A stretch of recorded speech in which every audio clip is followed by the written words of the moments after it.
Friends, अगर आपको बार बार implantation failure की प्रॉब्लम हो रही है, आपको ऐसा महसूस हो रहा है कि मुझे प्रेगनेंसी हो गई है, आप कंफर्म हो जा रहे हो कि हमें प्रेगनेंसी हो गई है, लेकिन आपका समय आते आते या फिर समय के बाद जब पीरियड का टाइम होता है, उसके 2 4 10 दिन के बाद आपका पीरियड आ जाता है, या फिर आपको इम्प्लांटेशन हो जाता है फिर पीरियड आ जाता है, यानी कि आपका बार बार इम्प्लांटेशन फेलियर हो जाता है। तो ये इम्प्लांटेशन फेलियर क्यों होता है और इसको कैसे हम रोक सकते हैं, केवल एक घरेलू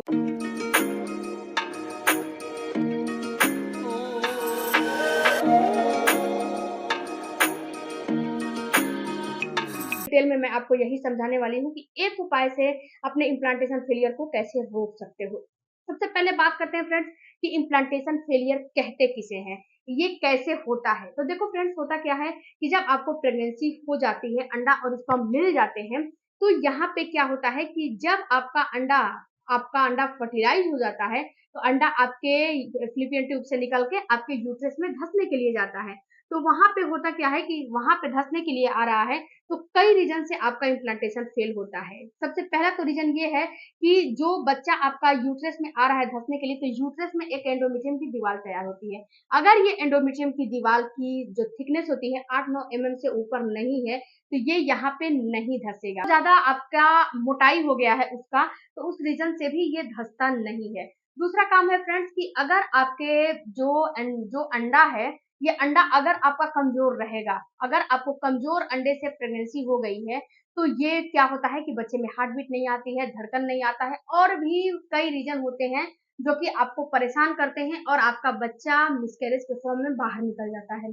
इसे भी इम्प्लांटेशन फेलियर ही होता क्या है कि जब आपका, जैसे कि आपने प्रेगनेंसी के लिए ट्राई किया है, अनएक्सपेक्टेड आपने इंटरकोर्स किया है और आपने प्रेगनेंसी के लिए ट्राई किया है, तो यहाँ पे होगा क्या कि अगर प्रेगनेंसी हो जाती है, तो आपके बॉडी के अंदर जो प्लेसेंटा बनता है, तो प्लेसेंटा जो माँ के नाभि से और बच्चे के नाभि से जुड़ा रहता है, तो ये क्या होता है कि कभी कभी क्या होता है कि प्लेसेंटा के इधर उधर खिसकने की वजह से ही आपका मिसकैरेज हो जाता है। इम्प्लांटेशन को बिल्कुल भी पता नहीं चलता है कि आपका इम्प्लांटेशन फेल हो चुका है। उसके साथ साथ फ्रेंड्स, आपको प्रेगनेंसी के सारे लक्षण दिखाई देते हैं, और आपको जब पीरियड का टाइम आता है उसके 2 4 दिन के बाद आपको पीरियड आ जाते हैं, तो ये भी इम्प्लांटेशन फेल होने का एक लक्षण होता है। ये भी इम्प्लांटेशन फेलियर की समस्या की कंडीशन में ही आते हैं। या फिर फ्रेंड्स, आप इम्प्लांटेशन जब आपके होते हैं उस समय अगर आप बहुत ज्यादा तीखा, तला भुना, गर्म तासीर की चीजों का इस्तेमाल करते हो, तो उससे भी आपका इम्प्लांटेशन फेल होता है। या फिर अगर आपको बॉडी हीट की प्रॉब्लम है, अगर आपकी बॉडी बहुत ज्यादा हीट रहता है, उसमें गर्मी बहुत ज्यादा रहता है आपकी बॉडी में, तो इस कारण से भी आपका इम्प्लांटेशन फेल हो जाता है, मिसकैरेज हो जाते हैं।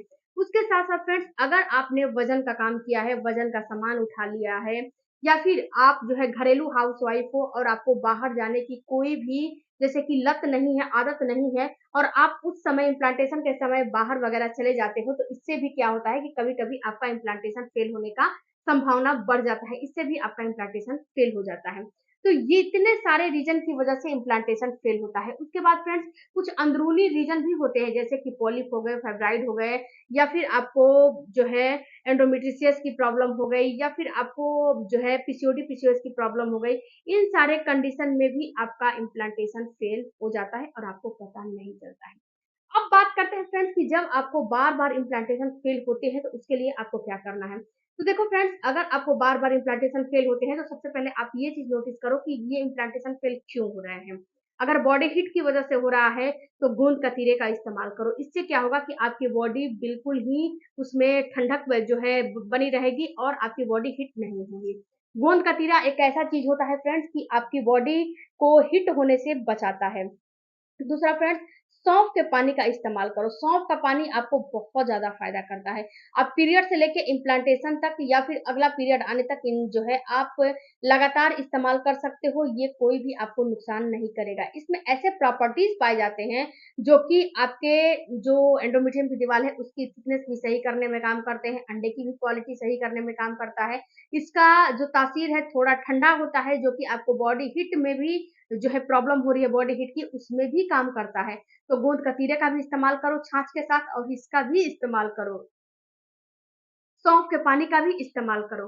अब फ्रेंड्स, आपके दिमाग में आ रहा होगा कि सौंफ के पानी हम बनाए कैसे। तो आपको करने क्या है कि आपको 1 गिलास पानी में राली सौंफ आती है ना, उसको 1 चम्मच डाल के सोक करके रख लो और सुबह में उस पानी को छान के और एंटी स्टमक खाली पेट पियो। ये आपको बहुत ज़्यादा फ़ायदा करेगा। दूसरा फ्रेंड्स आप काम कर सकते हो कि सौंफ को बारीक से पीस लो। बारीक पीसने के बाद आप जो है, जो आपको ढेले वाली मिश्री आती है ना, जिसको धागे वाली मिश्री भी बोला जाता है, इमेज मैं लगा दूँगी, आप देख लीजिएगा। उस जो है धागे वाली मिश्री को आप जो है मार्केट से खरीद कर लाओ। खरीद के लाने के बाद आप क्या करो कि उस मिश्री को कूट लो। कूटने के बाद उसको भी अपना पाउडर बना के रख लो और आप सुबह में उठो, 1 गिलास पानी लो और 1 चम्मच सौंफ का पाउडर, 1 चम्मच मिश्री का पाउडर मिला के और इसको कंज्यूम करो। अगर आपको डायबिटीज़ है, अगर आप डायबिटीज़ की आप जो है से आप डायबिटीज़ से ग्रसित हैं, तो बिल्कुल भी आप जो है मीठे को अवॉइड करो, केवल सौंफ को आप जो है वैसे ही कंज्यूम करो। ये आपको आपके इम्प्लांटेशन में काम करेगा। अगर आपका इम्प्लांटेशन आपका बार-बार फेल हो रहा है, तो उसमें ये बहुत ज़्यादा आपको मदद करेगा। उसके बाद फ्रेंड्स दूसरी चीज़ आपको ये चीज़ जो है समझने हैं कि जैसे कि आपका इम्प्लांटेशन फ्रेंड्स की इम्प्लांटेशन जब बार-बार फेल हो रहे हैं, तो आप ये नोटिस करो कि किस वजह से हो रहे हैं। अगर आपको समझ में नहीं आ रहे हैं, तो एक बार डॉक्टर से कंसल्ट कर लो कि आपके अंदर कहीं पॉलिप हो गए, फाइब्रॉइड हो गए, रसौली हो गया, गाँठ हो गया या फिर अन्य कोई डिजीज़ तो नहीं है ना, जिससे कि आपको बार-बार इम्प्लांटेशन फेल हो रहे हैं।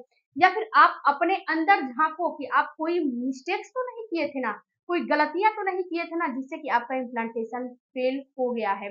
फ्रेंड्स बहुत सारे वीडियोज़ मैं बनाती हूँ, उसमें मैंने बताए हैं कि इम्प्लांटेशन फेल क्यों होते हैं, किस रीज़न से होते हैं, सेपरेट वीडियो मैंने बनाए हैं, तो वीडियो को देखिएगा और भी वीडियो देखिएगा, आपको पता चलेंगे क्योंकि एक ही वीडियो में सारा चीज़ कवर करना काफ़ी मुश्किल हो जाता है।